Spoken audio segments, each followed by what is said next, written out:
নমস্কাৰ আপোনাক আজিৰ ভিডিঅ'লৈ স্বাগতম জনাইছোঁ। আজিৰ ভিডিঅ'ত আমি আগবঢ়াব বিচাৰিছোঁ ডিচেম্বৰ মাহৰ বাবে কন্যা ৰাশিৰ মাহেকীয়া ৰাশিফল।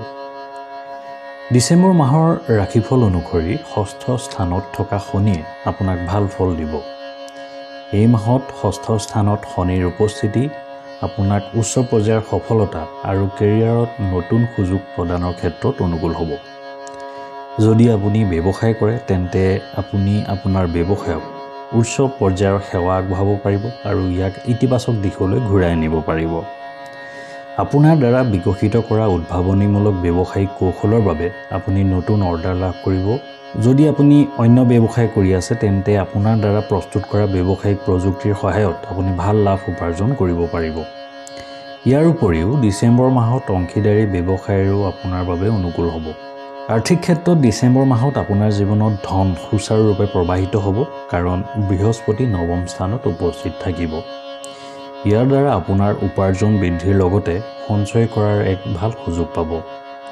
এই মাহত আপোনাক ভাগ্যও যথেষ্টখিনি লগ দিব। আপুনি কৰা সকলো কষ্টৰ বাবে চাকৰিত পদোন্নতি পাব।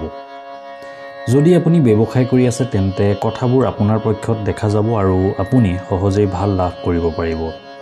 এই মাহত অংশীদাৰী ব্যৱসায় কৰা লোকসকলেও ভাল লাভ কৰিব পাৰিব। আপোনাৰ ব্যৱসায়িক কৌশলে আপোনাক আপোনাৰ প্ৰতিযোগীসকলৰ তুলনাত শীৰ্ষত ৰাখিব।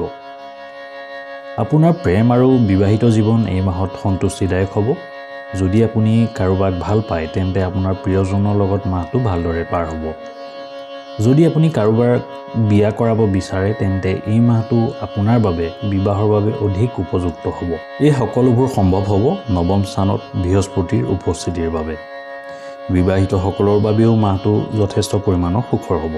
মাহৰ শেষত পৰিয়ালৰ লগত সময় কটোৱা আৰু আনন্দ কৰাৰ বহুত সুযোগ লাভ কৰিব।